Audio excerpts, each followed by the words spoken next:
Jet fans have been awaiting a notification and update that Quinnen Williams has signed a lengthy, expensive, and well-deserved extension with the New York Jets, and that still is coming eventually. However, I would argue that the Jets are better off doing it sooner rather than later because Albert Breer is reporting that star defensive tackle Chris Jones of the Kansas City Chiefs, who's on the final year of his contract, will strike an extension with the team within the next 2 to 4 weeks per Breer.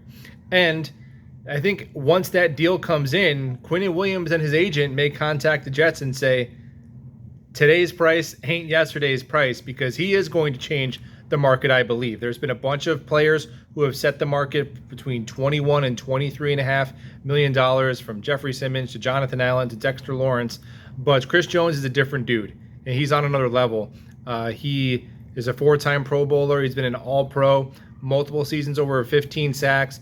He's a guy who's gotten it done in the postseason, and I think you could see him. I don't think anyone's touching Donald money, but I think you could see him get 27, 28. He's on a $28 million cap hit this year. So now Quinnen Williams might say, hey, I was pretty much just as good as Chris Jones last year. And Chris Jones didn't have his first Pro Bowl season until year 4. So I'm on the Chris Jones trajectory, and I should be paid like that. And I actually kind of agree. I think he just might be. And then the Jets would say, well, wait a minute. At the same time, Chris Jones has put together a way bigger sample size to prove that his team knows the caliber of player that we're getting, whereas you only have one season, and then it could become a sticking point.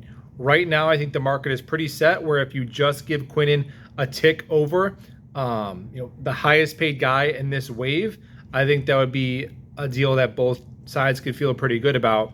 And to be honest, I'm not panicking about the Quinnen Williams deal, but if that is the case, where the Jets are really just holding out because they want him to sign for a 5th year when all the other guys got a 4-year deal, that's being kind of petty, in my opinion. Just cut him the 4-year deal for market value, and let's move on to this and get the training camp without this being a thing. But I don't know that that's the case, so I can't fully criticize the Jets because those are all just rumors and tweets that Quinnen Williams has liked. But yeah, Chris Jones is about to reset the market, so I'd ink that deal before that happens, and we'll talk ball soon.